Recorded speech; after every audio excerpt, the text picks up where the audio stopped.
And the next item of business is a debate on motion 15708 in the name of Kenneth Gibson on behalf of the Finance and Public Administration Committee on National Performance Framework Review of National Outcomes. I'd invite members wishing to participate in the debate to press the request to speak buttons, and I call on Kenneth Gibson to speak to and move the motion on behalf of the committee.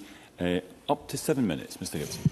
Thank you, Presiding Officer. I'm pleased to speak on behalf of the Finance and Public Administration Committee in today's debate on the Scottish Government's proposed national outcomes and move the motion in my name.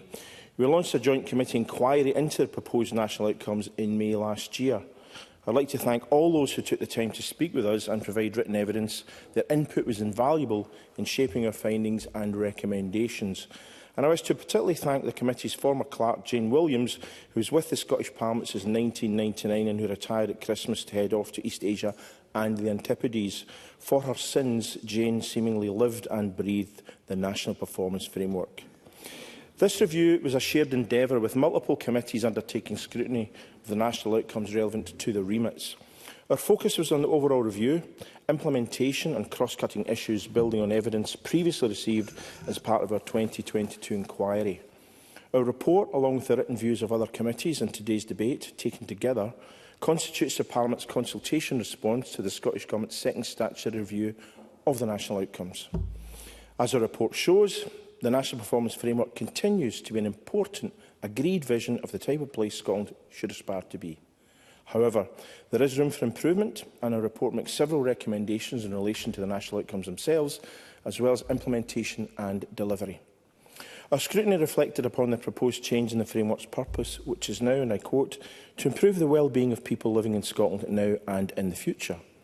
Whilst we acknowledge the rationale underpinning this change, the updated purpose calls into question whether the title of the National Performance Framework remains accurate and relevant, particularly given the review document itself describes the framework as, and I quote, Scotland's Wellbeing Framework. We heard from some witnesses that clarity around the framework's purpose could be better achieved by including a reference to wellbeing in its name.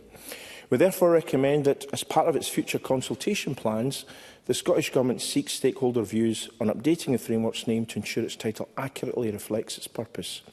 A rebrand is certainly essential in a second, and I hope the Deputy First Minister will respond to that directly in her contribution. Mr John Mason. I thank the convener very much for giving way. Would you accept that there's a risk, though, that if you change the name, it becomes even more confusing and it lowers the profile of the NPF? Kenneth Gibson. One could argue, of course, that if you change the name, then it actually will boost the profile because there will be some heightened discussion on the particular issues we are discussing this afternoon. The Scottish Government has proposed increasing the number of national outcomes from 11 to 13, with revisions made to all but the culture outcome. There is certainly a balance to be struck when deciding how many outcomes to take forward. As witnesses told us, too few could result in the framework becoming too high level to focus decision-making, whereas too many could lead to increased complexity in managing conflicts of interest that may arise between them. Regardless of the number, what is clear to the committee is that how the outcomes interlink is important, particularly for those considering the potential trade-offs when using the national outcomes to shape policy and spending decisions. During our evidence-taking, we heard that care should be taken to ensure that actions to progress one outcome do not unintentionally impact adversely on another. We therefore ask the Scottish Government in its implementation plan to set out how these complexities and potential trade-offs will be managed. The committee also seeks clarification on how the proposed new definitions of each national outcome will be used in ministerial decision-making. Given the interactions and intersectionality between the proposed national outcomes, we welcome the Scottish Government's decision to undertake a thematic gender review of the National Performance Framework. Nevertheless, we were disappointed that the findings of this review were not published alongside the proposed national outcomes, meaning that the review could not be considered by witnesses or be fully scrutinised by parliamentary committees. The national indicators are intended to provide a transparent means of tracking the progress being made in delivering the national outcomes and the framework's vision. Our 2022 inquiry reported concerns that many of the 81 national indicators still had no data almost 5 years after the previous 2018 review, and this remains an issue of concern. As of August 2024, data remained unavailable for 11 of the 81 current indicators agreed as part of the 2018 review. This is deeply disappointing, to say the least, and we therefore reiterate our early recommendation that developing national indicators should not be left to the end of the process. Over the course of our evidence-taking, witnesses expressed disappointment that the Scottish Government did not commit to consulting more widely on specific indicators. We had concerns regarding a lack of transparency about developing the national indicators, with one witness telling us that this approach leads to a perception that, and I quote, "the Government is not only marking its own homework, but setting the questions." To address existing gaps in the data, we recommend that the Scottish Government should now consult with relevant sectors on its proposed national indicators and agree how to approach data gaps. For future reviews, we urge Scottish Ministers to publish the proposed draft indicators alongside proposed outcomes for greater transparency, consultation and scrutiny. As members will be aware, national outcomes are broadly based on UN Sustainable Development Goals. Witnesses suggested ways that outcomes could be better aligned with these goals. For example, the national outcome to reduce poverty lacks the ambition of the comparable Sustainable Development Goal to end poverty. Our report therefore recommends a specific outcome is amended to address this apparent mismatch. We also urge Scottish Ministers to consider how progress towards the Sustainable Development Goals can be more transparently evidenced through the NPF, especially in areas such as gender equality, where there is no dedicated national outcome. The Deputy Convener will, in closing, cover other key aspects of the committee's report, and I look forward to hearing from other members during this debate about their committee's scrutiny of the proposed national outcomes. I move the motion in my name. Thank you, President Officer. Thank you, Mr Gibson. I now call on Finlay Carson to speak on behalf of the Rural Affairs and Islands Committee. Around 4 minutes. Mr Carson. Thank you, Deputy Presiding Officer, and I welcome the opportunity to speak today on behalf of the Rural Affairs and Islands Committee and to set out our scrutiny of the proposed new national outcomes. Rural and Island Affairs relate to most of the 12 proposed national outcomes in one way or another. Therefore, the key focus of our work was to assess whether the proposed new national outcomes are sufficiently rural-proofed and would serve the interests of communities across rural Scotland. The committee participated in the Finance and Public Administration Committee's joint call for views on the national outcomes before the summer and considered responses to that consultation. As part of our pre-budget scrutiny, we also sought written evidence on whether last year's budget allocations contributed to achieving the existing national outcomes and how, if necessary, the two could be better aligned. We concluded our scrutiny in September by taking evidence from the Cabinet Secretary. I also questioned the First Minister on this matter at the Conveners Group a week later.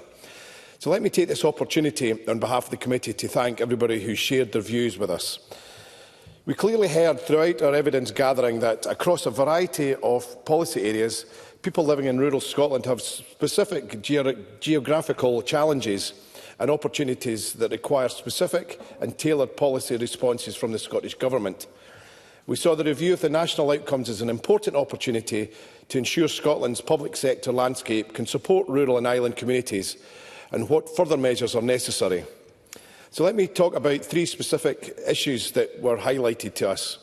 The first was digital connectivity and inclusivity.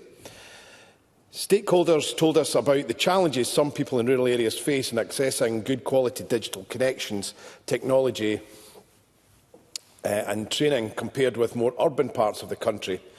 We also heard how improvements in this area would be critical in overcoming the social isolation experienced by some people living and working in remote areas and in strengthening community connectedness. The second issue was the provision of and access to public services. In evidence to us, stakeholders emphasised the need for people living in rural communities to have easy access to a GP, dentists and reliable public transport. This was considered absolutely essential to the overall well-being and sustainability of these rural and island communities. Finally, we heard how certain rural sectors, such as agriculture and fisheries, play a key role in implementing many of the national outcomes in their localities. This is particularly the case for national outcomes on communities, the environment and economic sustainability.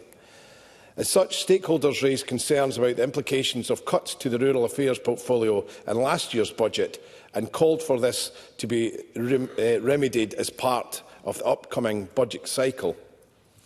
To conclude, Presiding Officer, the committee recommended that further clarity is needed from the Scottish Government about how it intends to fully rural-proof the proposed new national outcomes. A practical way this could be achieved is by establishing national indicators that monitor and measure how effective the national outcomes are delivered in rural and island areas. In responding to our correspondence, the Cabinet Secretary did commit to reflect on the Committee's recommendations as work progresses on the proposed new national outcomes to see if more can be done to further the interests of rural communities. I welcome that because it's important we do get this right, and I would welcome any update from the Cabinet Secretary in our response to this contribution. It's essential that the proposed new national outcomes address the challenges experienced by those living and working in rural and island communities to ensure they both play their part in delivering and are able to enjoy living in a sustainable and prosperous Scotland. Thank you, Presiding Officer.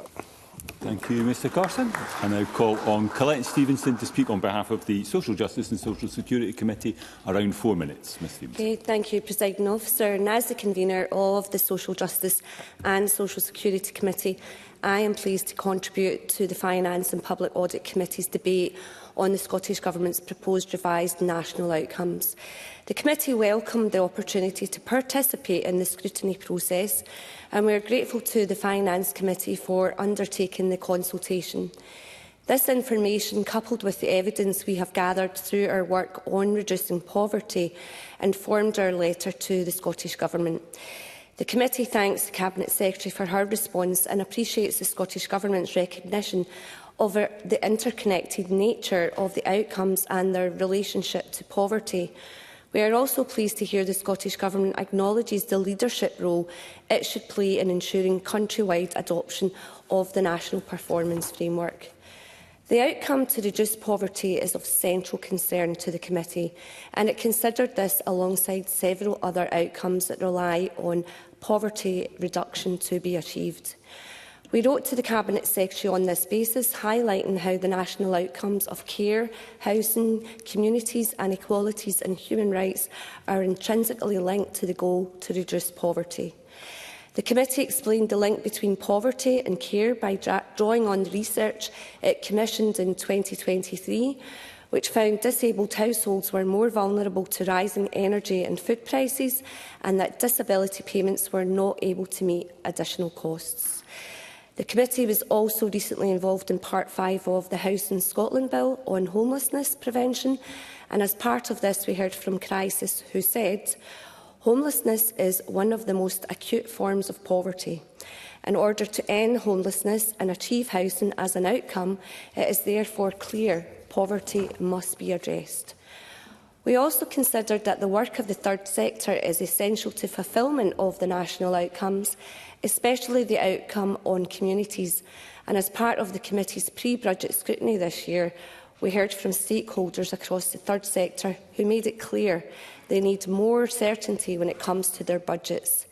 They emphasised insecure funding can mean insecure service delivery, which affects vulnerable people within communities, as well as eroding trust and cohesion.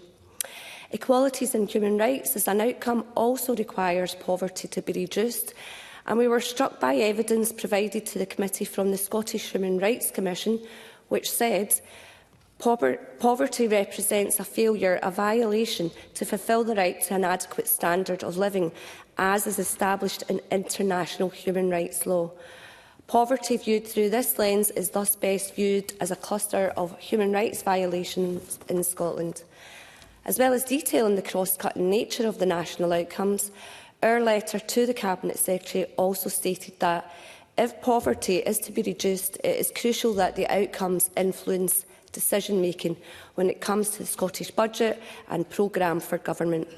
Scottish Women's Aid has previously said that given the outcomes should demonstrate societal values, the budget should look at how it spends on these. Going forward, it is essential it is recognised that the national outcomes will not be achieved unless poverty can be reduced. The Scottish Government must act to ensure poverty reduction informs all areas of policy and budgetary planning, and that the needs of younger people living alone, disabled people and older people are captured alongside priority groups. Thank you. Thank you, Ms Stevenson. I now call on Ariane Burgess to speak on behalf of the Local Government Housing and Planning Committee. Again, around 4 minutes. Ms Burgess. Presiding Officer, as convener of the Local Government Housing and Planning Committee, I welcome the opportunity to speak in today's debate. The committee focused its scrutiny on the revised National Performance Framework on the new housing outcome, which sets out an ambition for everyone to live in safe, high quality and affordable homes that meet our needs. And the outcome refers to the importance of everyone having homes that are safe, secure and accessible across all tenures. They should also be energy efficient and meet our needs through all stages of our lives. This aspiration is to be applauded, and indeed it was universally welcomed by stakeholders. This is the first time there's been a national outcome specifically on housing, despite its importance to all of us. Having a home underpins our life chances, affecting our health, our well-being, our educational attainment, and our employment prospects.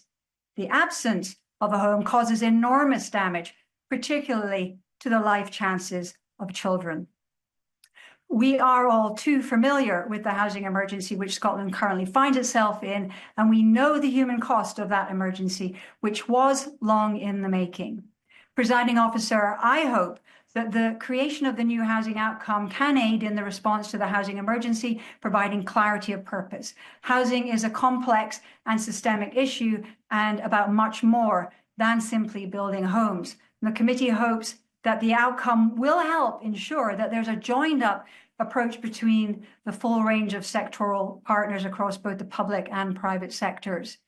But while stakeholders told the committee it would be difficult to disagree with the aspiration of the outcome, it was made clear to us that it's vital to measure what progress is being made. Without action and measurement, all we have is a worthy but toothless aspiration. Indeed, the Scottish Government's housing strategy, Housing to 2040, is itself aspirational and worthwhile. The stakeholders again told us that it's unclear how its ambitions will be realised or progress towards them measured. Through the committee's wider work on housing issues, including scrutiny of the housing bill, we know that there is a significant lack of robust data on the housing sector, in particular the size and cost of all rental tenures and conditions of homes. And I therefore thank the Housing Minister for writing to the committee to advise that the government is in the process of agreeing a set of indicators around this housing outcome, and these will be essential in measuring progress. The outcomes also refer to the importance of our planning of our communities, and it's therefore closely related to the delivery of the government's national planning framework. And we shouldn't lose sight that housing is the foundation of placemaking and of communities, and supported by national developments such as active travel and nature networks. However, it's not yet been established how the NPF4 itself will be monitored, so it's unclear how we will know what progress is made towards meeting this worthwhile aspiration in the national outcome. For the housing outcome to be more than just words alone, it has to be underpinned by action, and we will need robust data to determine whether progress is being made towards achieving it. Presiding Officer, in conclusion, the new housing-specific outcome is a positive step and one that is much needed given the context of the housing emergency. We are, though, a very long way from achieving the ambition for everyone to live in safe, high quality and affordable homes that meet our needs at present. Too many people in Scotland are currently struggling to find a safe, affordable home, and thousands will have spent this Christmas homeless or in temporary accommodation. For their sake, I hope that this year we see the end of the housing emergency and that the ambitions of this outcome are realised. Thank you, Ms Burgess. I now call on Claire Adamson on behalf of the Constitution, Europe, External Affairs and Culture Committee. Ms Adamson, around 4 minutes. Thank you very much, Presiding Officer. And as convener, I'm delighted to speak to a report in this area. Can I begin by thanking those members over the last year who took part in the inquiry, focused on the response to the review of outcomes and indicators relating to the Scottish Government's international work. And as always, I'd like to thank our clerks for their support. I'd also like to thank the witnesses who took time to give evidence to the committee. We had experts from Quebec, from the Basque Country, from Ireland's Department of Foreign Affairs and the Scottish Council on Global Affairs. There are three aspects of our report I would wish to highlight: the link between the National Performance Framework and decision-making, the importance of policy coherence, and the matter of what is being measured. We had evidence to suggest the national outcomes do not always inform policy spending. There could be a disconnect in the vision of the NPF and decision-making. We heard evidence that public bodies were reporting after the event rather than using the national outcomes to inform the process and decision-making. I note from the work of the Finance and Public Audit Committee colleagues that this chimes with their key findings too. We asked the Scottish Government for examples of where the national outcomes have informed policy and spending decision. If I could now turn to the idea of policy coherence, this was a recurring theme from our 2022 report on Scotland's international work. And if I could elaborate, Presiding Officer, the Scottish Council on Global Affairs said that soft power is in international relation terms and what was about, and how we will ensure a shared understanding across government in the interest of policy coherence. Sorry, Presiding Officer, I've moved to the wrong page. I'll just need to continue where I was. The Council of Global Affairs had raised the concerns in regards to the international relations and how soft power was being perceived. And when you think that the ambitions of the policy are indeed so broad in their remit, in terms of we want to be seen as an open, connected and positive contributing country, where we want to be regarded as vibrant, modern, have a positive international relations, influence exchanging networks, and we want to recognise the international connectedness of people and the obligations that flow from this. These are very, very important ambitions. But we did hear that in some respects that what is being measured isn't actually, and the metrics have been developed, but what isn't ever considered is whether the outcome, the indicators are there, but whether the performance that is the key to this is actually being achieved. So again, I thank those who took part in our work and contributed to it. We would like to see more clarity in terms of the indicators and a consultation on what indicators would be best from the wider community to inform the national objectives as well. And if I turn to evidence from the Scottish International Development Alliance, they told us that there is currently a framework and an element of scrutiny, but all that is scrutinised is what we want to measure, not whether we have achieved it. And I think that comes to the core of what our concerns are as a committee. Thank you, Presiding Officer. Thank you, Ms Adamson. I now call on Edward Mountain to speak on behalf of the Net Zero Energy and Transport Committee. Around 4 minutes. Mr Mountain. Thank you very much, Presiding Officer. I'm pleased to contribute on behalf of the Net Zero Energy and Transport Committee to the review of the National Performance Framework. We were tasked with the scrutiny of two areas, the environment and the new climate action outcomes. While we welcome these revisions, changing the words in a document actually, frankly, only takes us so far. There is need to transform ambition into action. The additional challenge is to take the public with us. Otherwise, change won't stick. Policies on the environment and net zero must be realistic, achievable and within a price range. None of this is easy, but it can be made easier if the public buy in on the basis that they will be making the positive changes. This was the key message of the People's Panel on Climate Change that the committee convened last year. Let's begin with the environment outcome. This outcome focuses on protecting, restoring, enhancing and enjoying our natural environment, and now explicitly highlights the critical need for environmental restoration. The committee supports this updated definition, giving the pressing reality to resolving our degrading ecosystems. I do note concerns from some stakeholders, what they see as gaps in this outcome. They have called for more express reference to matters such as water quality, biodiversity conservation, pollution control and sustainable land use. We asked the Scottish Government to consider these points before finalising the framework, and they have committed to doing so. The Scottish Government referred to the recently published Scottish Biodiversity Strategy and the upcoming Natural Environment Bill, some aspects of which I fear may fall within this committee's remit.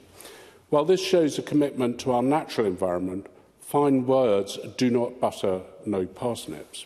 Turning now to the climate action outcome, which aims to achieve a just transition to net zero while building resilience to climate change. This addition has been widely welcomed by stakeholders and has been added to the framework to better align climate policy with the United Nations Sustainable Development Goals. Scotland has indeed got ambitious emission reduction targets, and we have highlighted the significant shortcoming in meeting these goals. Progress needs to be more than changes in how targets are measured. It demands concrete actions that accelerate emission reductions while supporting vulnerable populations in a fair transition. For instance, where are the Scottish Government's highly ambitious plans to reduce car use per kilometre by 20% between 2020 and 2030? Where are the Scottish Government's policies to make that ambition reality? And what progress has been made so far? The Scottish Government allocation of £4.9 billion in the 2025-26 budget for climate change initiatives is significant. But is that really enough to face the challenges? Previous budgets have shown gaps in critical areas such as peatland and woodland restoration, both essential for achieving our climate ambitions. Simply put, we need to back our words with sufficient funding targeted in the right way to the right areas. Presiding Officer, for the National Performance Framework to succeed, the Government must make sure it syncs its goals with policies and indeed funding. So while the committee welcomes these two reworded national outcomes that we have scrutinised, more than ever it is time that the Government actions must speak louder than just words. Thank you, Presiding Officer. Thank you, Mr Mountain. I now call on Kate Forbes to speak on behalf of the Government. Deputy First Minister, a generous 7 minutes, please.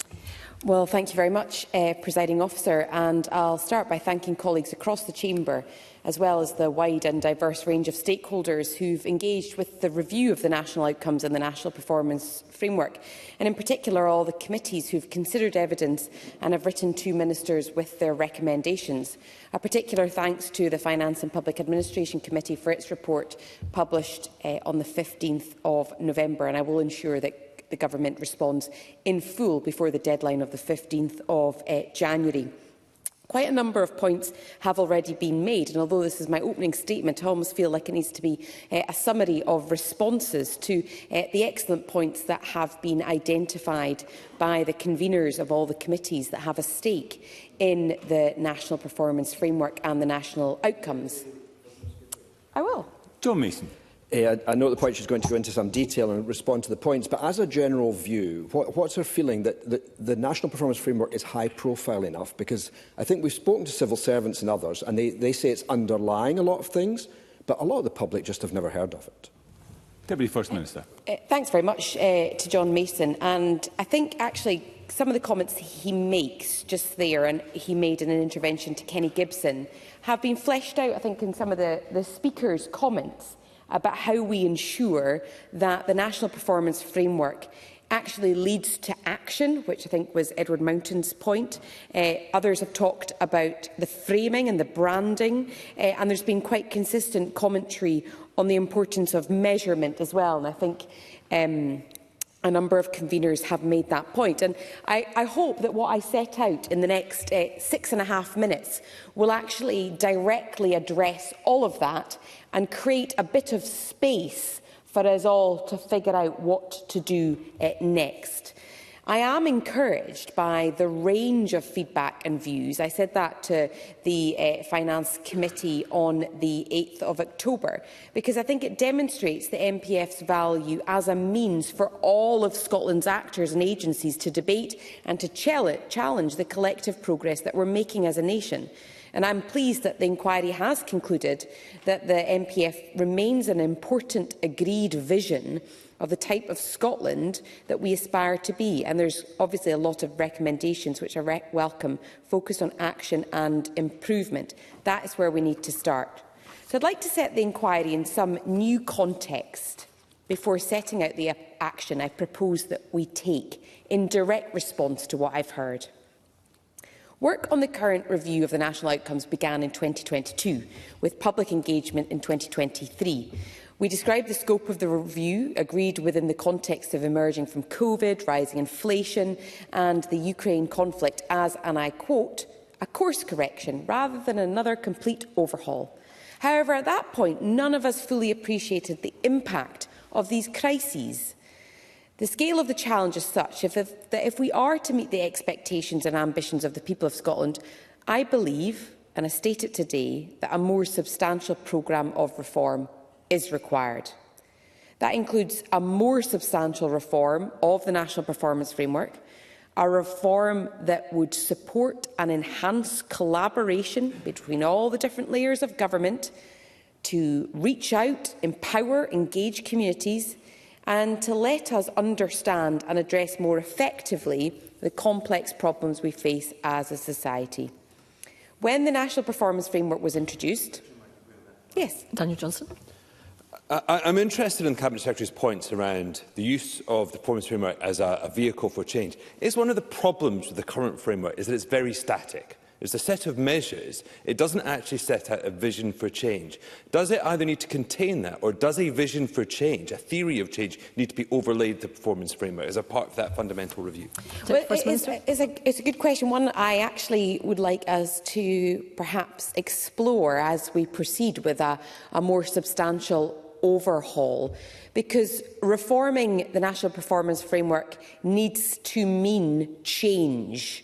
It needs to mean matching ambition with action, which I think goes straight to the heart of some of the comments that have been made in conveners' speeches. It's not to dismiss the previous work. We need to build on all the previous work that has got us here today. But I think we do need to revisit and revise proposals that were made as part of this review. When the National Performance Framework was first introduced, taken in parallel with the recommendation of the Christie Commission, the hope and the expectation was that it would shape and change for the better the way that we govern in Scotland, putting the focus more on agreed outcomes, which I know is a refrain that I hear often in this Parliament. Focus on outcomes, not on inputs. Removing policy and budgetary silos, enabling spending to be targeted effectively, encouraging and supporting investment in prevention. All issues that I think every committee in its budget scrutiny and in policy scrutiny regularly returns to. So those are ambitions I know that members recognise and endorse. You look at the report that we're debating today, and I think the evidence base is clear on the appetite for change to do that more effectively. And so, Presiding Officer, that's why, with the support of Parliament, I would very much like us to recover some of that early ambition and to create a renewed and reformed National Performance Framework that can drive the next decade of public sector reform. And so I propose that we look again at every aspect of the National Performance Framework to support the development and the implementation of a stronger, more strategic and impactful framework for Scotland. And I hope that does give a direct answer to a number of questions. Yes, I will. Finlay Carson. I appreciate the Cabinet Secretary taking an intervention. Does that include consideration of specific policies relating to rural Scotland? Because in my contribution and the views we took in committee, it's absolutely clear that there is a lack of focus on rural and island communities within the national outcomes. Deputy First Minister. Well, the short answer is yes, because I don't want to in any way dismiss the excellent points that have been made this afternoon. So all of the thoughts, perspectives, evidence that committees across the Parliament have gathered are precisely where we need to start for a more fundamental reform. So if the points that the Rural Committee has heard can be fed into that, that, to my mind, is key. And so, Presiding Officer, as I conclude, if we focus our resources on reform, that allows us to take more decisive action. And it's exactly how I think the government should operate and should govern. So the National Performance Framework sets out the kind of country we want Scotland to be. We need to get it right. Lot of fair comments. I'll take them on board, with thanks to members for the report and for their contributions. Thank you. Thank you, Deputy First Minister. I now call on Craig Coy to open on behalf of the Scottish Conservatives. It's a generous 6 minutes, please. Thank you, Deputy Presiding Officer. Can I thank the convener of the Finance and Public Administration Committee for bringing this considered debate to the Chamber, and can I also thank committee conveners for their submissions so far. For clarity, whilst I was involved in reviewing the final report, I was not a member of the committee during the evidence-gathering process or in its drafting. However, I fully support the report, both in its sentiment and its conclusions, because it sheds yet more light on the performance and operation of the Scottish Government, a government that has been in office for 18 years, and this National Performance Framework is meant to tell us what good looks like, yet only 61 of the 81 indicators are actually measurable, and 11 of those show a deterioration in performance. And 3 in 8 critical indicators are worsening in fair work, in business and in health. And none of the indicators in poverty, culture or health show any improvement at all, Minister. And 4 out of 9 indicators in education, something that was Nicola Sturgeon's overriding mission, have no data available whatsoever. And this is something rightly described by the committee report as not acceptable. Because how on earth can progress be measured if there is no data against which to measure it? This week, the First Minister said he hoped to give hope to the nation, and I hope that he can finally do so.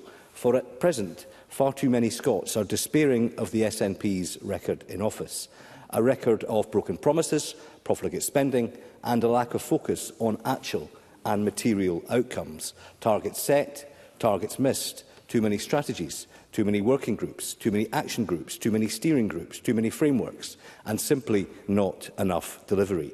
And this report exposes a disconnect between the Scottish Government's rhetoric and the reality on the ground across the public sector landscape in Scotland today.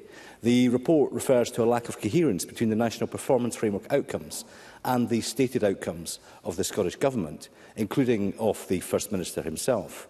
The First Minister said this week that his focus was on economic growth, a prerequisite to delivering on his long overdue priority of eradicating child poverty.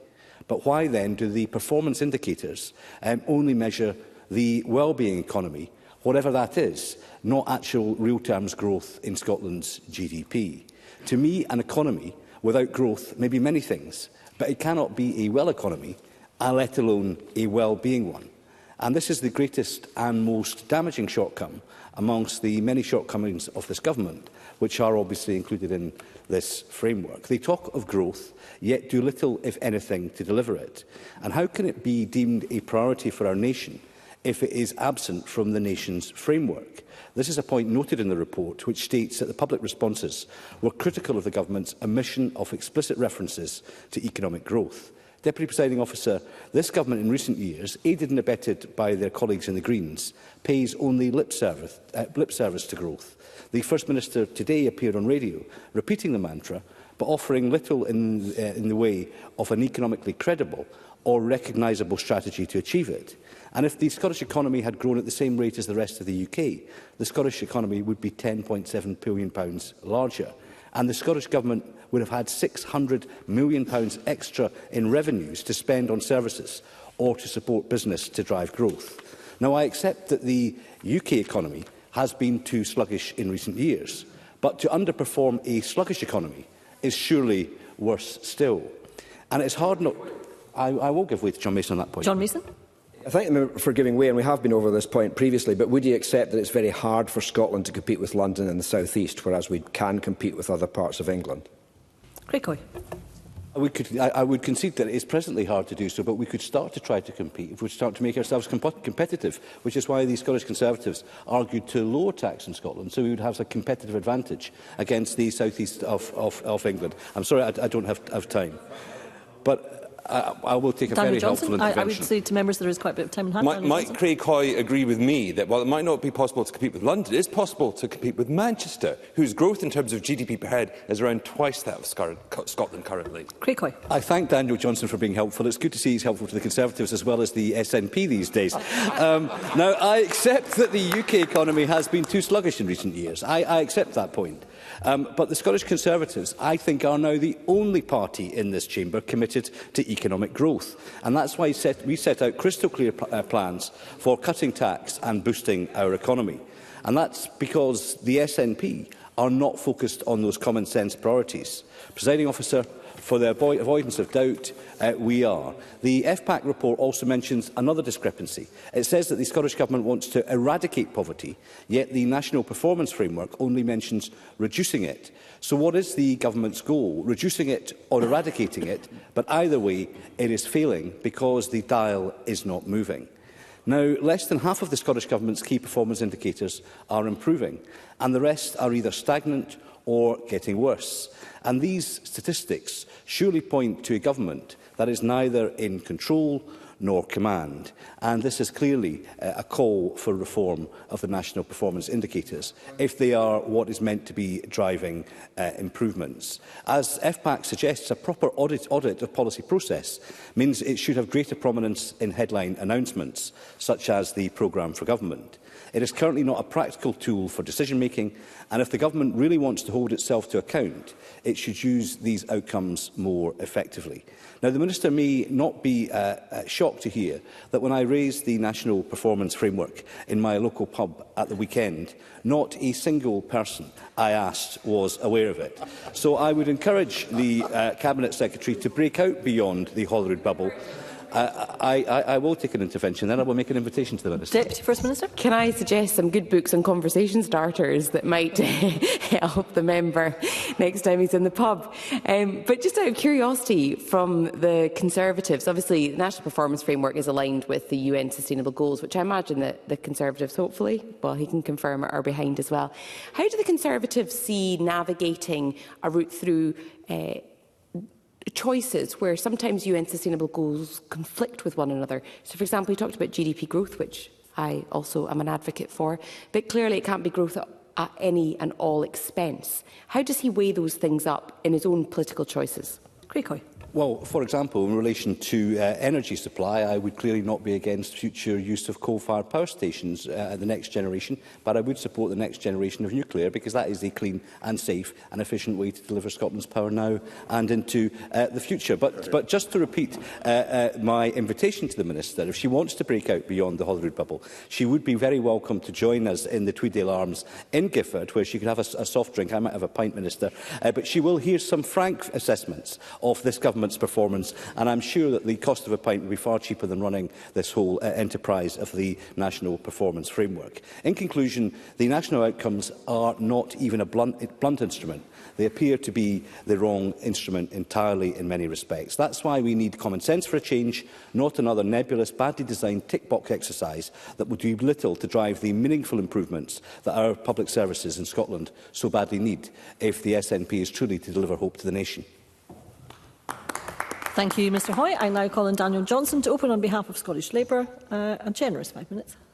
Thank you very much, Deputy Presiding Officer. It's always great to take part in a Finance Committee debate. I do feel like I'm back with my own people. And I was going to start by congratulating the committee for bringing back this debate and this topic, because it's one that is very rarely discussed outside of the confines of the Finance Committee. But I have to stand corrected, because just this morning at Economy Committee, the Deputy First Minister did raise the National Performance Framework, but I thought the way she did so was quite interesting and quite telling, because she said that the National Framework should inform policy. It should be the lodestar by which policy is framed and set. And I thought it rather, and maybe this is me being a cynical opposition politician, but I thought it actually did demonstrate a little bit of the gap that exists with the National Performance Framework. I don't think anyone should really object to the government attempting to set out how broader policy should fit within and sit alongside economic outcomes, how it attempts to weave together the broad range of different things it sets out to do and how it measures them. It's not that the National Performance Framework is the wrong thing to do. The problem is it doesn't really have the status or importance and, dare I say, the coherence that I think that it needs. And I think that's what absolutely every single member has actually been alluding to. They might not be as quite vociferous as Mr Hoy, but I think that is actually the common thread that has existed. Because I think that actually, if you look at the budget itself, I think it somewhat sums up the problem with the National Performance Framework. Because it is there, but a bunch of icons. They just sort of sit there. And you're meant to understand what it means. You're meant to understand how the budget is helping, or how the reason or rationale why the icon from the National Performance Framework sits there.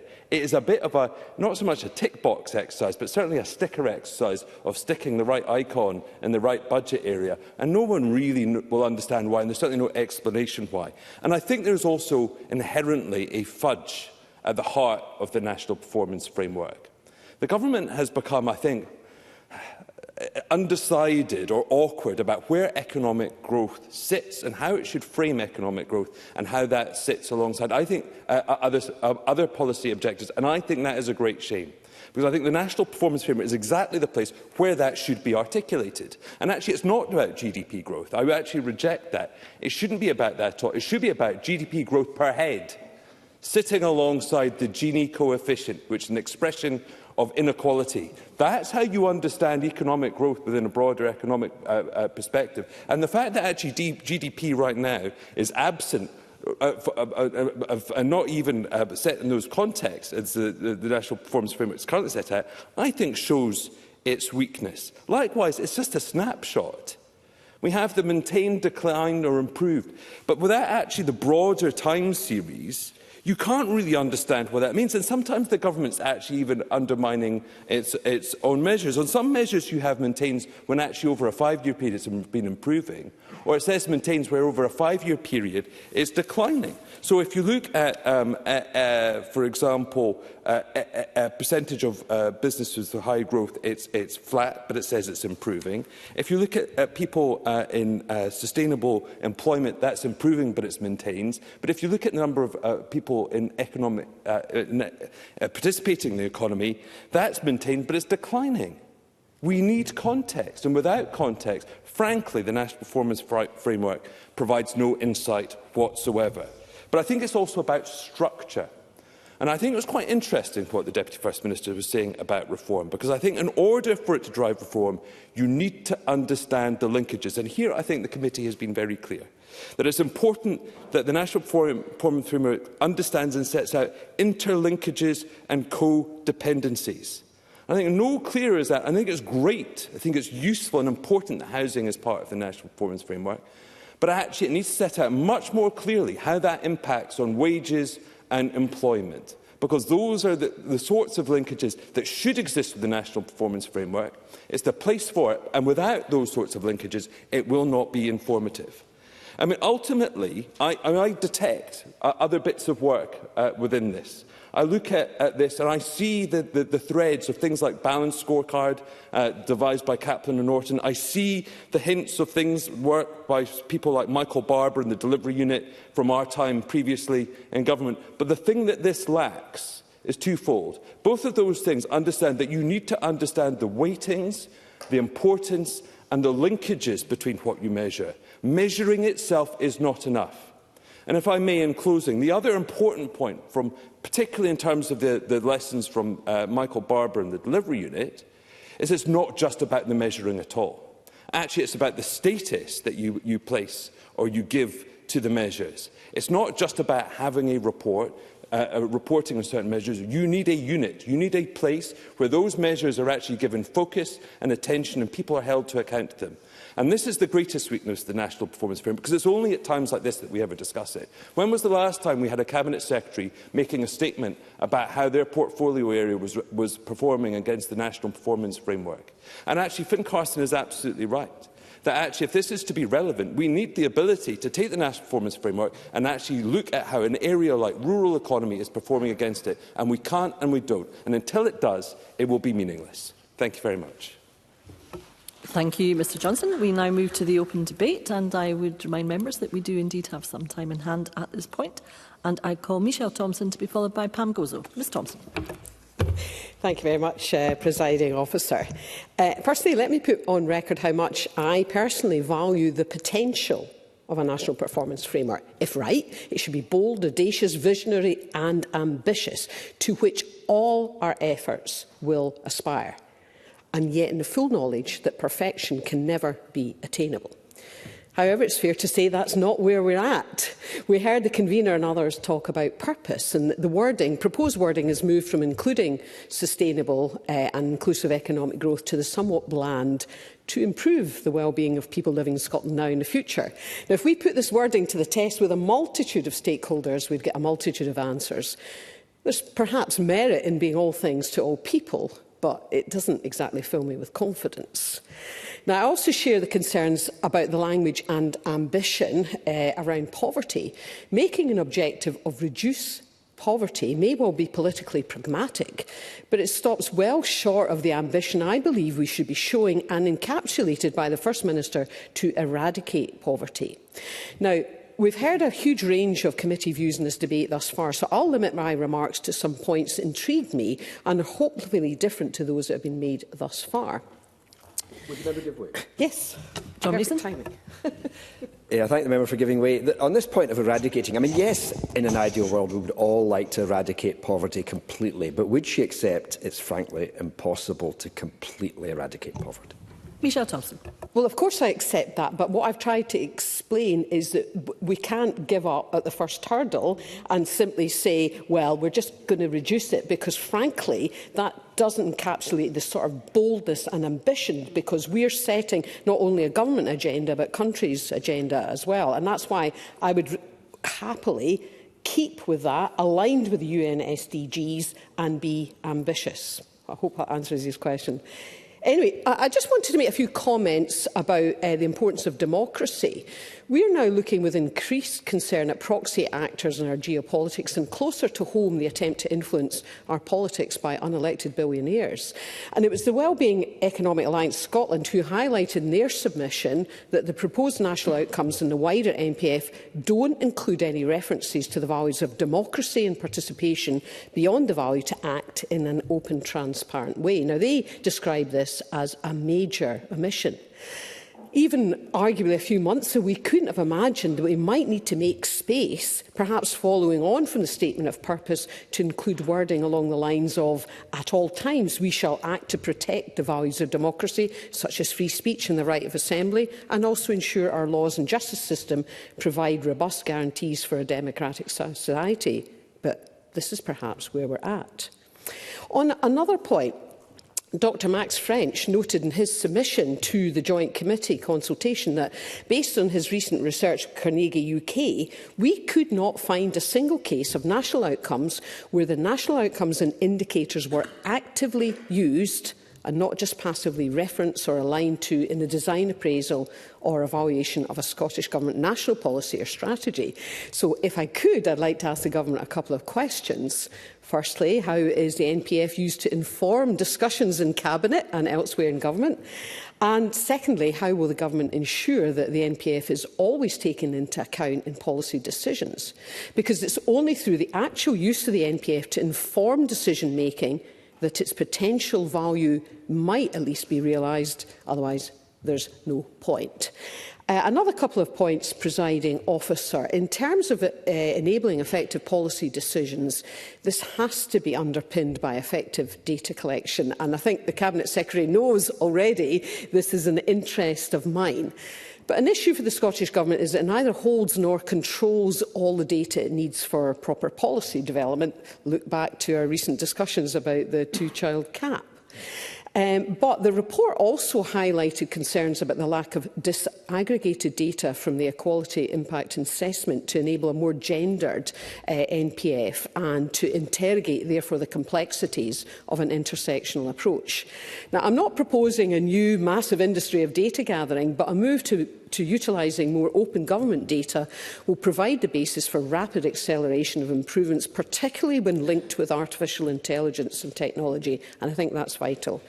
My last point, I note the proposals for an updated NPF as one of its national outcomes, equality and human rights. That seems to me to be inviting potential conflict, given that equality is a collective society-wide outcome and it could therefore be set against individual-based human rights. As Professor Round-Cruft observed in a Time for Reflection here last September, human rights matter because they mean the individual must not be sacrificed for the sake of society. So this is another area I think would be beneficial to bear in mind. Thank you, Presiding Officer. Thank you, Ms Thompson. I now call Pam Goslow to be followed by Alec Riley. Ms Goslow. Thank you, Presiding Officer. I would like to start by echoing my colleague Craig Hoy, what my colleague Craig Hoy has said, by thanking the Finance and Public Administration Committee for their work in compiling such an extensive report. As Craig comprehensively has touched on many of the issues, and many people here have as well, and whilst the committee report briefly touches on gender equality and justice, I would like to use my speech to talk about these two issues in more detail.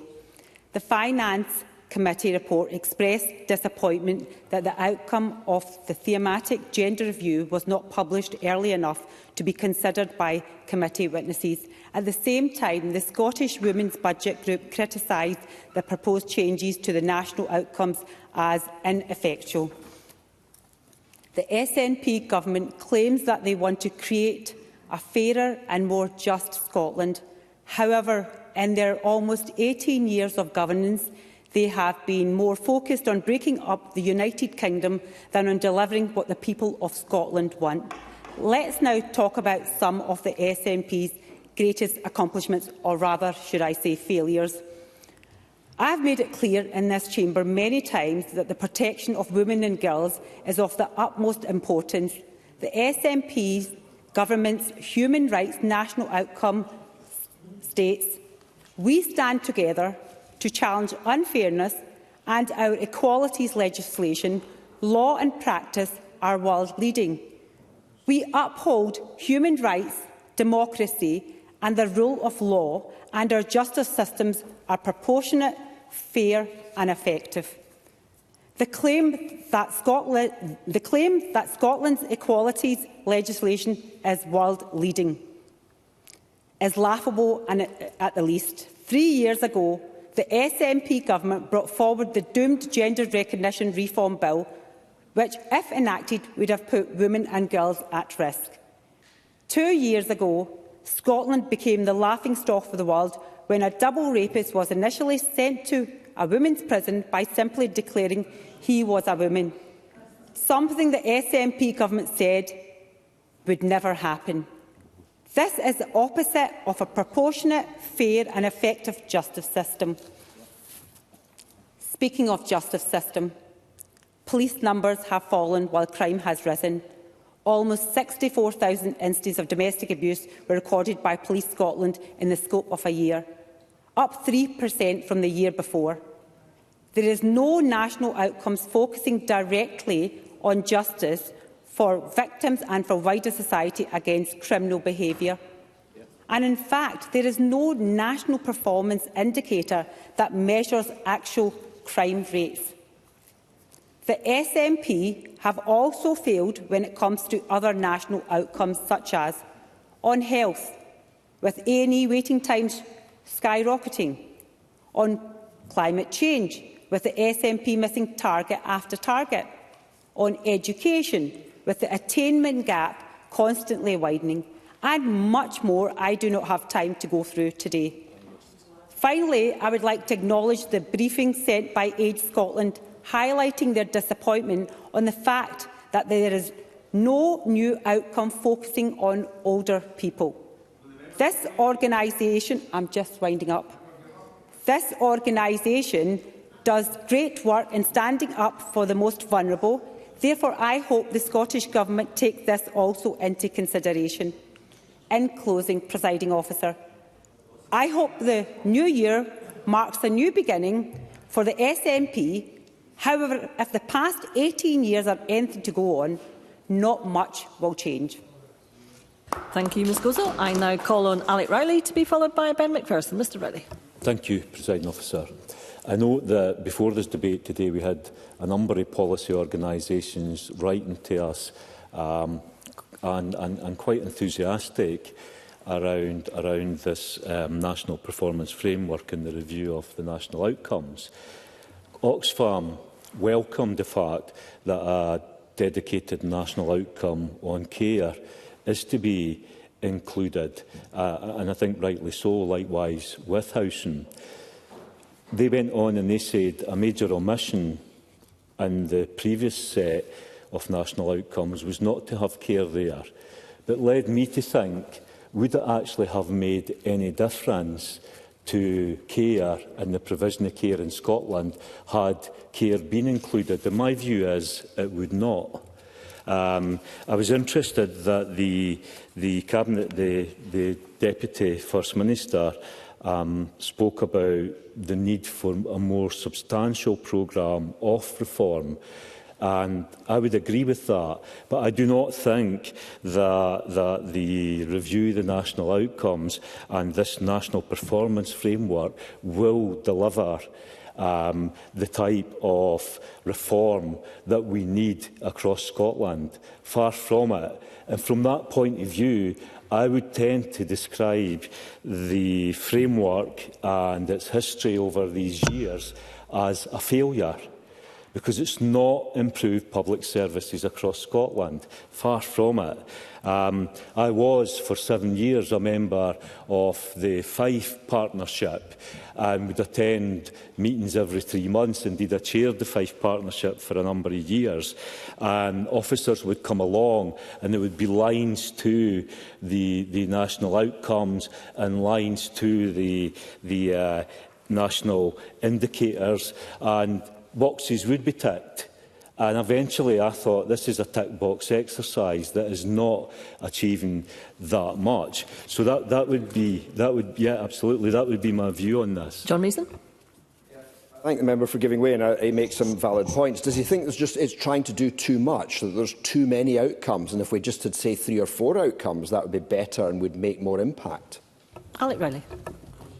Take, for example, the fact that housing's been included, and I think if you're going to have these, then yeah, housing should be in there. But I actually don't think including housing in here is going to make that much difference to the housing crisis.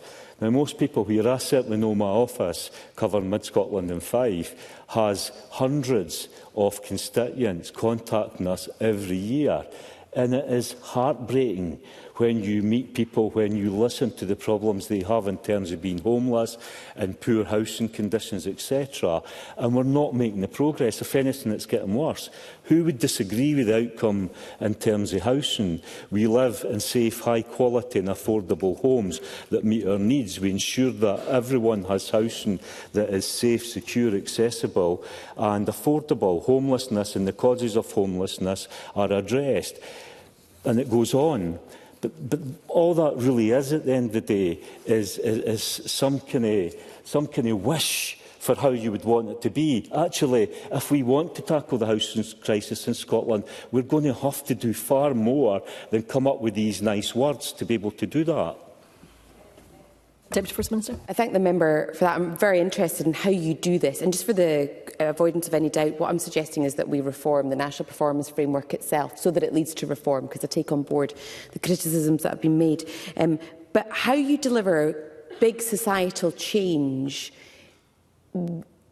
away from the tick box exercise is a fascinating question. Very conscious of and spoke to the Welsh Government on what they've done, because they've tried to embed the UN Sustainable Goals. So every policy change, every penny they spend, they've been telling me they review it against the against the UN Sustainable Goals. But I've never seen big societal change delivered as a result of a tick box exercise. So there's a big question there about how you corral everyone behind these big changes. And often you don't need tick box exercises, you just need to see what you need to achieve for the constituents that Alex Rowley is talking about. Alec Rowley? Yeah, and if you look at housing, what we need is a far better partnership with local and central government working together.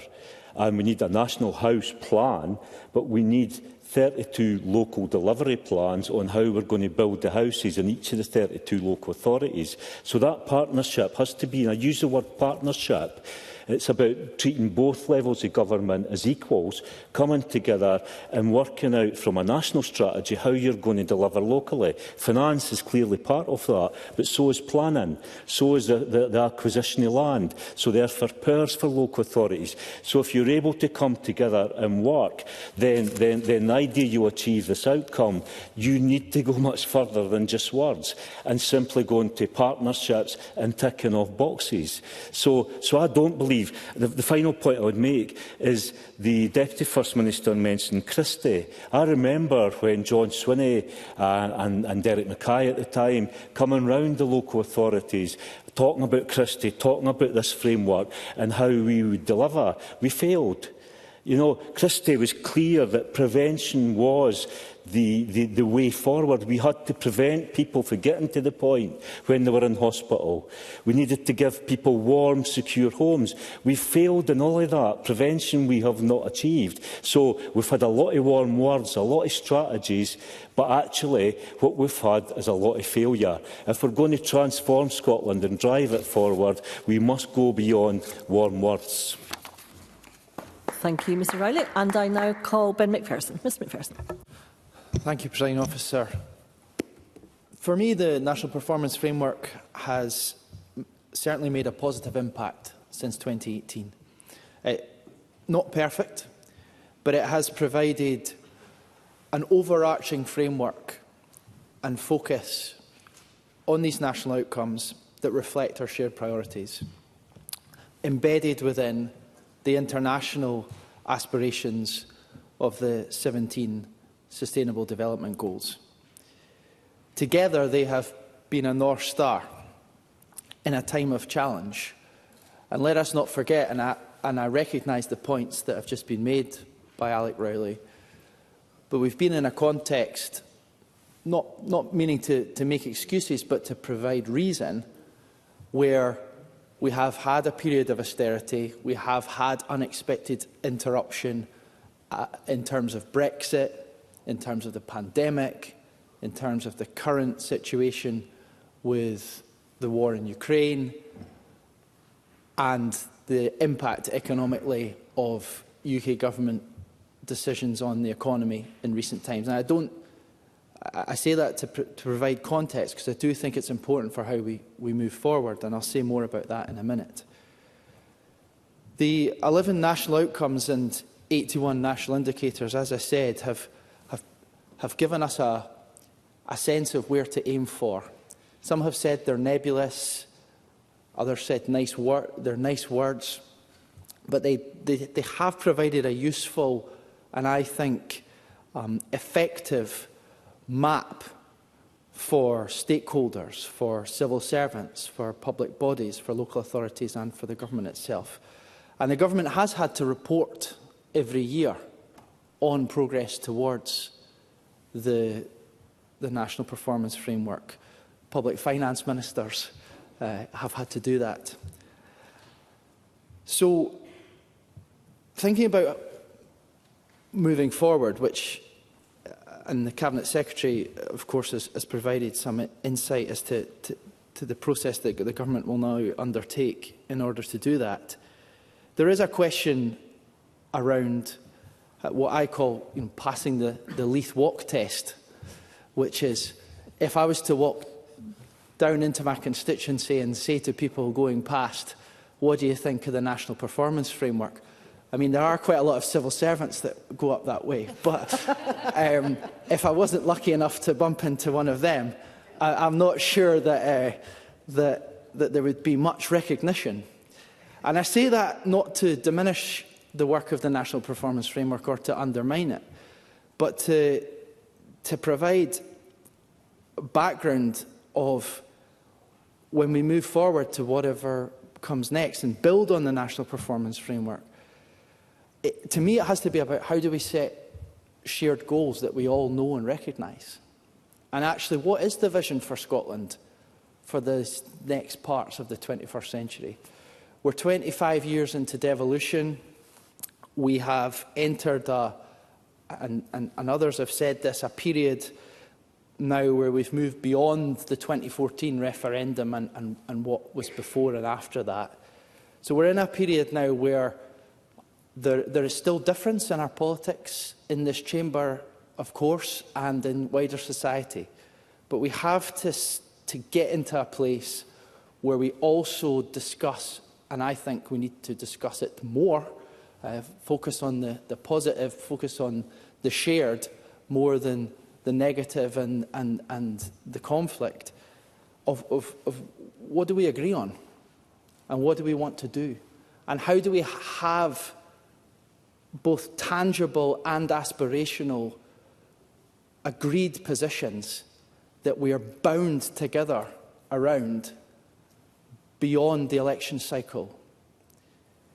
Because a lot of our challenge in recent times has been because we have a political culture that is habitually focused on how do we win, how do we get the better of each other. And we need to get into a different political space, I think, and I've said this for some time, particularly as the challenges are getting more and more acute. Reform that's needed in our public services, financial challenge and economic competitiveness, a geopolitical situation that is becoming more and more challenging, the whole question of the ability of democracy to deliver for people now being something that is receiving more attention than it has throughout the rest of my life.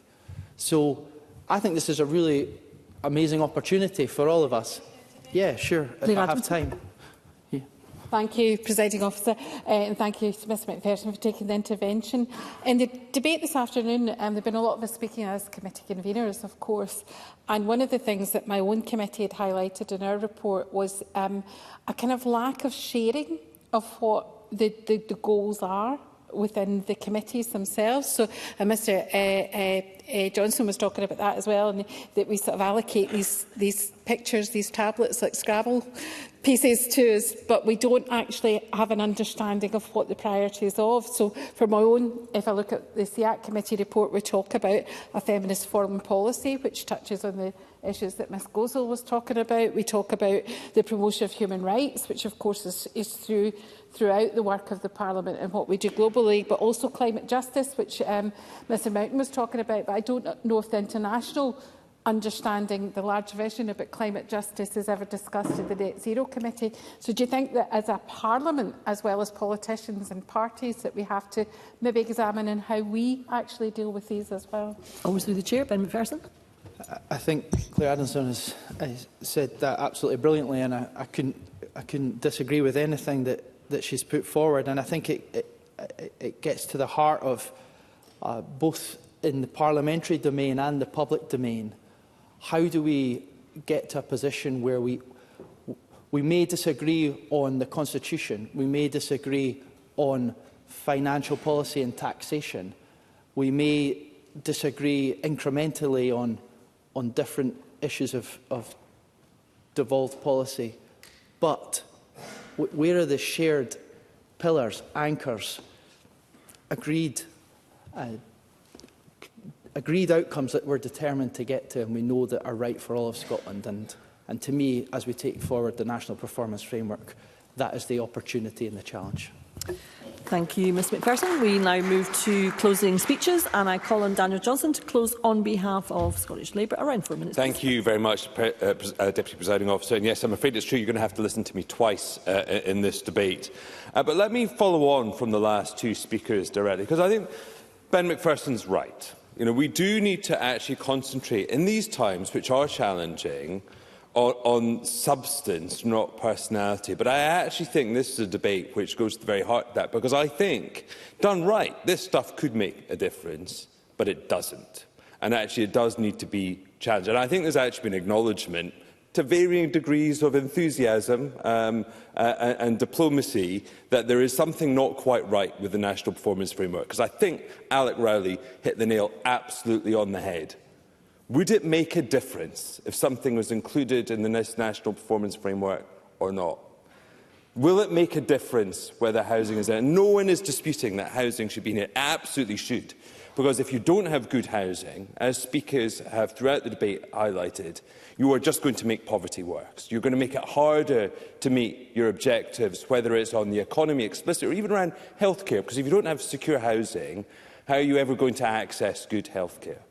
But actually, does simply having a metric in this, I'll give way in a moment, Mr Mason, actually going to make a difference to outcomes? And no, it won't, because simply reporting on a figure, and when you don't even have those agreed measures in here, as we heard from Ariana Burgess, you're never going to do that, because you need more than just a measure. You actually need a theory of change, and you need prominence and importance given to those measures. Happy to give way. John Mason.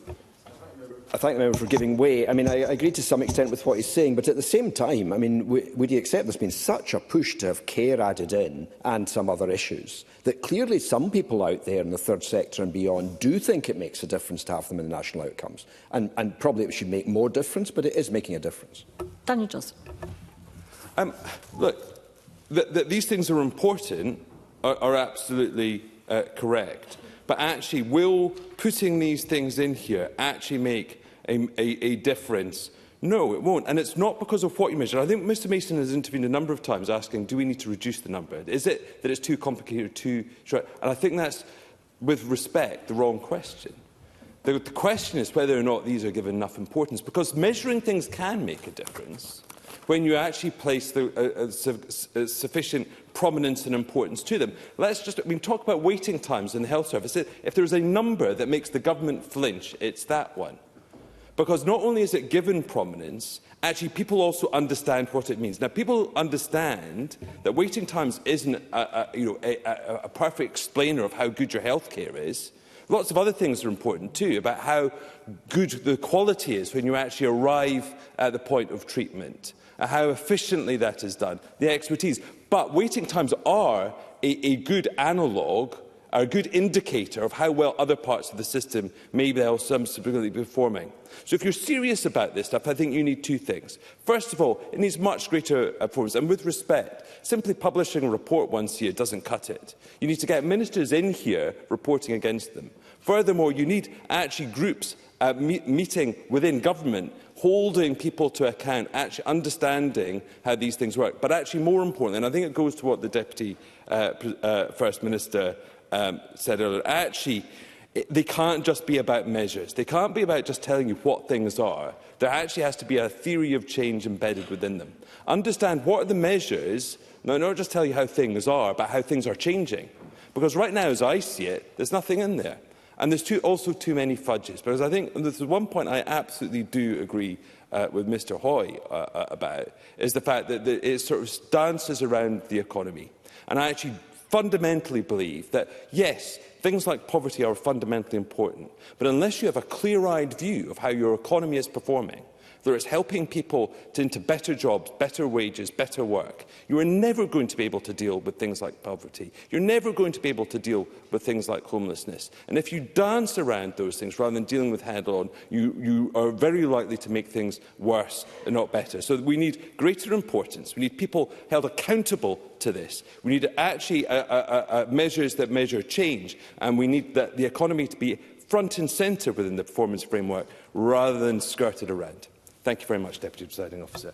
Thank you, Mr Johnson. I now call on Murdo Fraser to close on behalf of the Scottish Conservatives. Around 5 minutes, please. Thank you, Presiding Officer. Well, can I start, as everybody else has done, by thanking the Finance and Public Administration Committee for the work they've done on their report, and thank the convener for his opening statement. We've heard, of course, from a number of committee conveners, but none produced motions as excellent as the convener of the Finance and Public Administration Committee. So I pay tribute to him for that. Yes, what a sook, presiding officer, as somebody said. I think there are two kind of key issues that underpin this debate. The first question is this: what is the purpose of the National Performance Framework, and are we asking the right questions? That's the first set of questions. And the second is, how does the Scottish Government perform against the questions it set itself? And throughout this debate, we've touched on those. And I think it's fair to say, as my friend Craig Hoy said, this is not the talk of the Steamie. It's not even the talk of the Tweedy Alarms in Gifford, apparently. It is a tool used by civil servants and by those in the public sector. Yes, I'll give way to Michelle Thompson. Michelle Thompson. Thank you very much for giving way. You touched on a point that's not come up thus far in the debate, where we had commentary in our report. To whom does the NPF belong?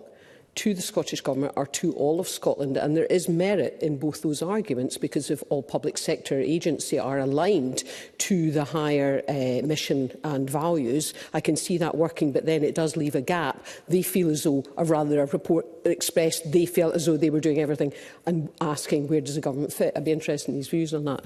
Murdo Fraser. So that's an interesting intervention, because, of course, if it belongs to wider Scotland, we have to ask ourselves the question, how much of wider Scotland is actually aware of his existence? Far less has the opportunity to input, which, of course, Mr Macpherson was making some of these points earlier. Now, I sat in the last Parliament on a cross-party working group, which was looking at a refresh of the National Performance Framework, chaired by the then Finance Secretary, Derek Mackay.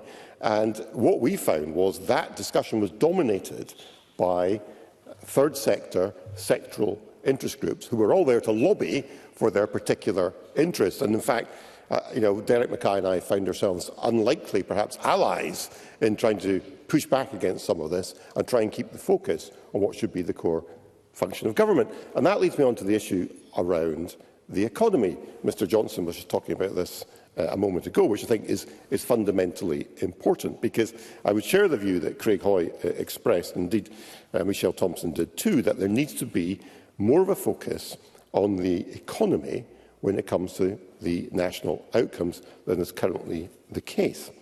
Both the First Minister and the Deputy First Minister have talked about economic growth as a stated priority.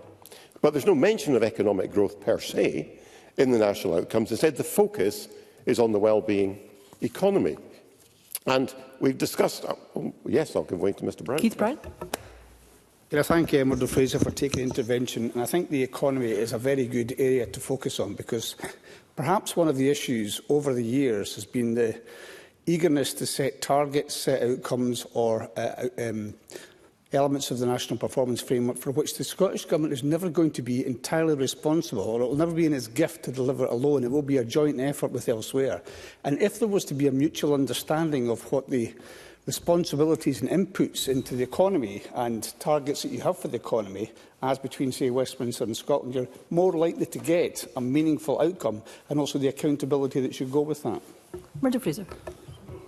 So Mr Brown raised a really interesting question, because the economy is a shared competence between the UK Government and Scottish Government. What we can try and measure in Scotland is the relative performance of the economy in Scotland compared to the UK as a whole. But there will be areas which require both governments to work together. We've seen some of that. We've seen some of that, for example, in relation to city deals, in relation to levelling up, in relation to the Green Free Ports agenda.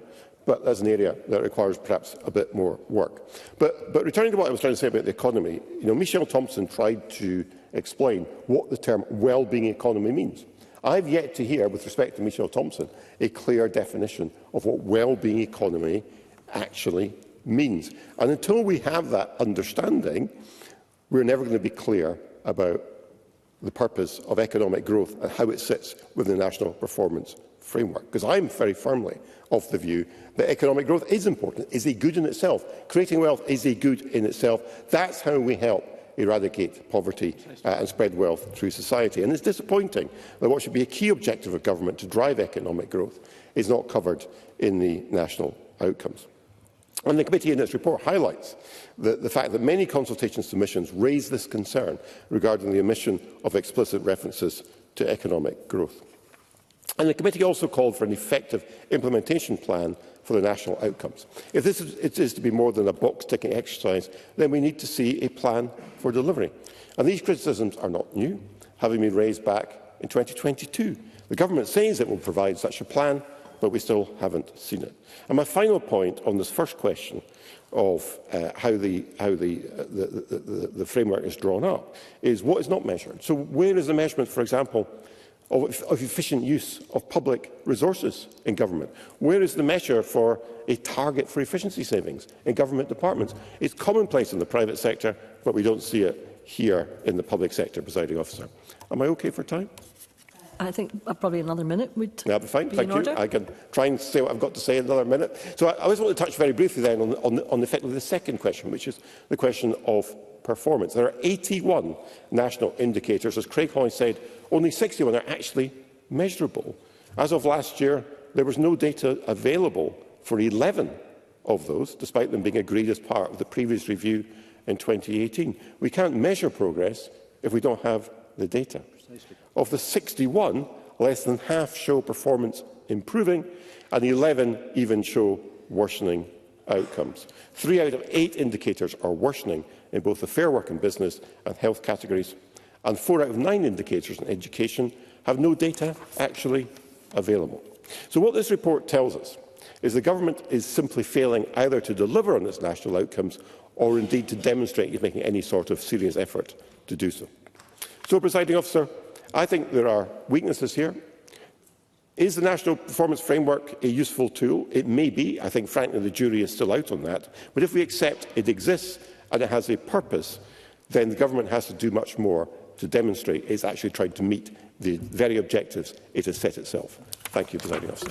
Thank you, Mr Fraser. I now call on Kate Forbes, Deputy First Minister, to close on behalf of the Scottish Government. Up to 6 minutes, please. Thank you very much, Presiding Officer. And I want to come on to a number of points that people have made. But can I just repeat the comments that I made in my opening statement for fear they may have got lost in answering some of the other comments? That over this next year, we propose to start again with the National Performance Framework. In other words, to look again at every aspect of it, to develop and implement a stronger, more strategic and impactful framework for Scotland. I appreciate that some people may view the word reform with impatience. There will be stakeholders and users who were expecting a revised framework to be in place soon after the inquiry. But I would say that there are positives and opportunities in our approach, particularly if we take on board all the comments that have been made in the Chamber this afternoon. It's an opportunity to really listen to those comments, to act on the evidence and to set things up well for the longer term. And it's my opinion that the status quo, or business as usual, is now not an option. And I think that reflects what has been said across the Chamber this afternoon. Most people appear to agree that the National Performance Framework and national outcomes do aim to set out the kind of country that we want Scotland to be, and that's largely because they are based on the UN Sustainable Goals. I am unsure as to whether in Craig Hoy's local pub people would be familiar with the UN Sustainable Goals, but when it comes to governments taking those northern lights, as it were, and trying to set a framework around them, that's what we are seeking to do. We do want it to be a framework for all of Scotland. It may not be instantly recognised across Scotland. We recognise that government needs to lead on that work, but ultimately we are committing this afternoon to properly review the National Performance Framework for all the reasons that have been set out for the longer term, and to work with Parliament to ensure that we set out some clear goals that we can base Scotland's progress on. So to come to people's very specific points, the first is around whether or not the economy should be identified more clearly. I think it should be identified more clearly. I think that my job title is Cabinet Secretary for the Economy. we have identified economic growth as one of the First Minister's 4 priorities. And obviously the review happened just as I went on maternity leave, and some of the changes happened when I was out of government. But under John Swinney's government, there's absolutely no doubt whatsoever that we believe in economic growth for a purpose. That prosperity needs to be shared as fairly as possible, which is why I have some sympathy with Daniel Johnson, who set out the fact that economic growth per head of population basically is a good measure. The second point is Michelle Thompson asked a number of questions, the extent to which the National Performance Framework actually informs discussions in Cabinet. What is the actual use of it? How do we collect data? I think those are all good questions to start our conversation around what should replace the National Performance Framework and how we do embed the UN Sustainable Goals in a way that is both a useful tool as well as a useful aim. Pam Gosal set out some of the objectives that we should be very serious in facing up to. Gender inequality being a very obvious one, and questions around domestic abuse and so on. These are the lived experiences of people across the country, questions around justice. And at the end of the day, irrespective of what shiny framework we have to measure our own progress, we have to listen to those whose experience is anything but fair or just. And to Alex Rowley's point, I am a big believer that the biggest societal changes that have happened have not come out of tick box exercises. They have come out, that transformation work has come out of a real focus on delivering the change that we need to deliver in partnership, treating people as equals. I think it's a lot easier to do that if you have a framework that everyone can get behind, because that identifies where the money should be spent, the most effective policies for delivering that. And if there's anything I think we need to hear more of in Scotland, is that frank, open debate in civic Scotland, i.e. outside Parliament, on the big policy changes that would make the biggest impact. Presiding Officer, I'm afraid I don't actually know how much time I have, so I will go on to talk about Ben Macpherson's comments. Calculating that quickly, 6 minutes. I've got 45 seconds. So on Ben Macpherson's point, I think it's nail on head to identify that what leads to long-term change is a number of different shared outcomes that we can all get behind.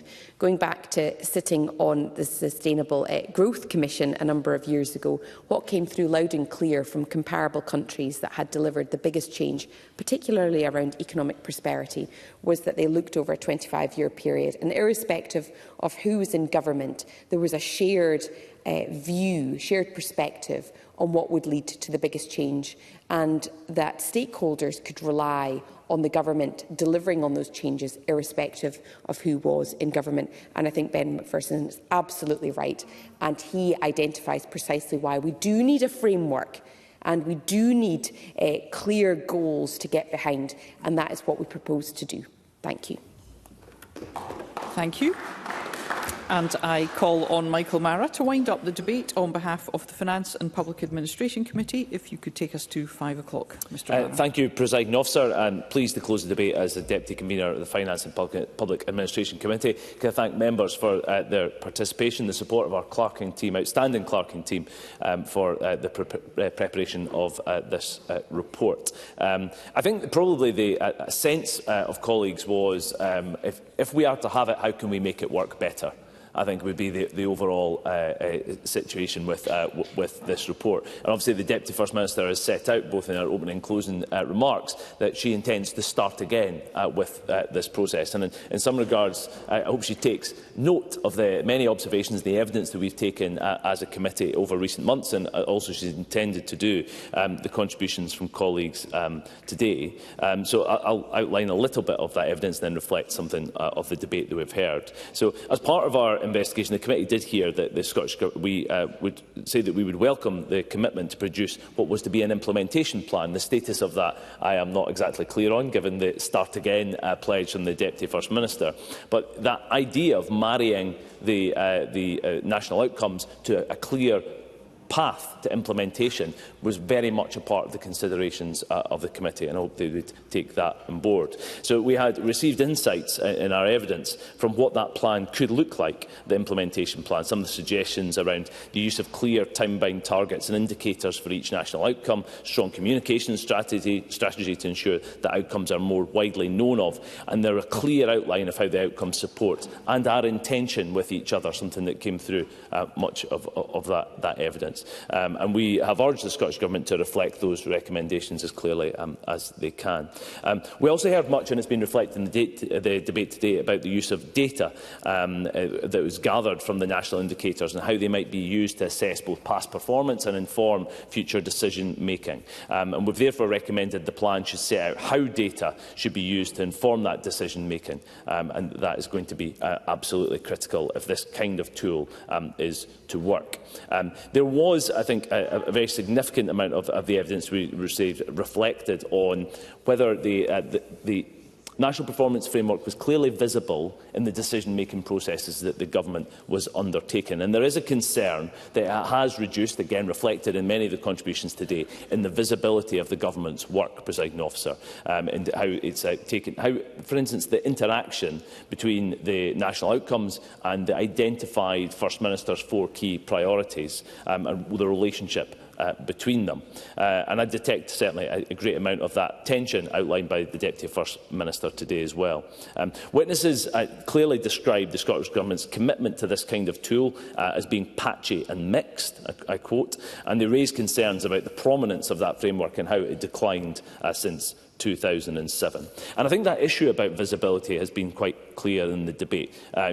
From the bravery of Ben Macpherson raising the topic of the National Performance Framework with people on Leith Walk when they're on their way home from a hard day at their work, or Craig Hoy raising it in the public, and assure him in the Taybridge Bar in Dundee we speak of little else. But there is a real challenge as to whether we see this as a vehicle for change or not, a tool that can be used. The Deputy First Minister is keen to say that this kind of tool should set out the kind of country we want Scotland to be. And I think that issue about a broad unanimity, an idea of a shared aspiration that we can discipline government behind and share priorities across political lines, is perhaps the fault line that underpins much of the issues that are here. Because it's right, I think, to raise in this context, I think, frankly, the much-abused Christie Commission report, because it probably talks back to a point at which there was some form of political unanimity about breaking silos, about making sure that we put outcomes above inputs.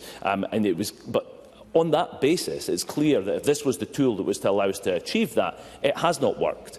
And actually, the issues, I think, that came around about measurement were absolutely clear to that. I think Daniel Johnson was right to set out the kind of the tougher measures about GDP per head, the Gini coefficients, the ways by which we understand whether progress is being made or not.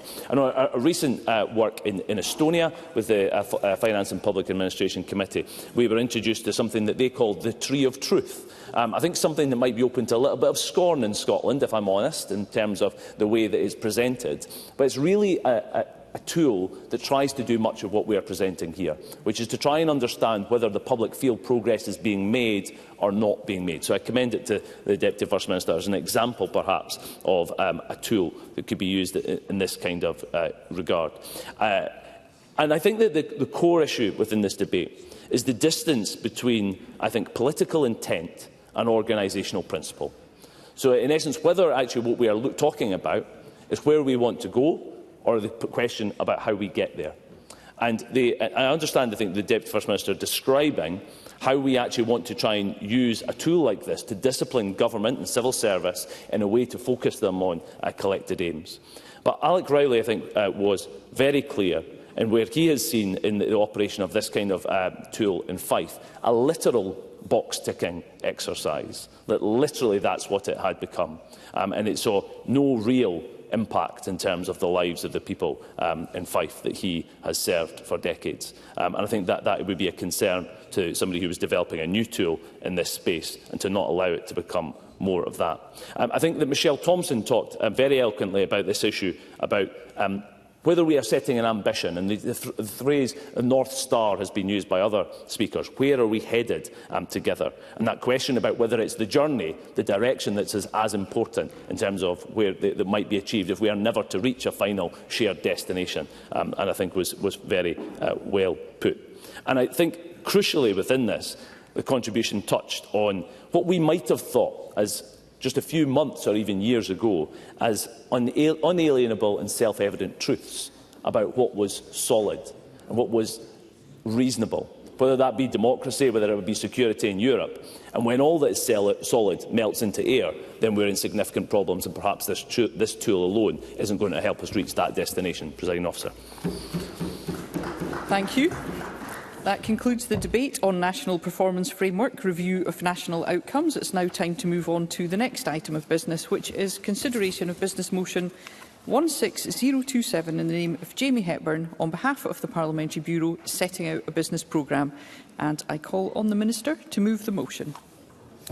Move, Presiding Officer. Thank you. No member has asked to speak to the motion. Therefore, the question is that motion 16027 be agreed. Are we all agreed?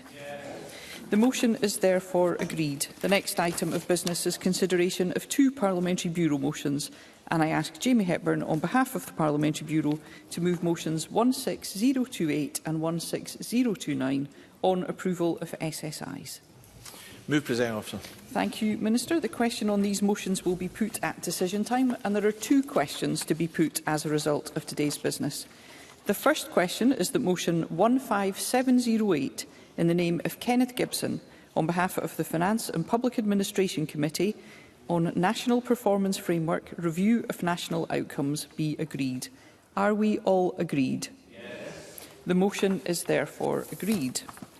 And I propose to ask a single question on two Parliamentary Bureau motions. Does any member object? No member objects. Therefore, the final question is that motions 16028 and 16029 on approval of SSIs in the name of Jamie Hepburn on behalf of the Parliamentary Bureau be agreed. Are we all agreed? Yes. The motions are therefore agreed, and that concludes decision time. And we'll now move on to members' business in the name of George Adam.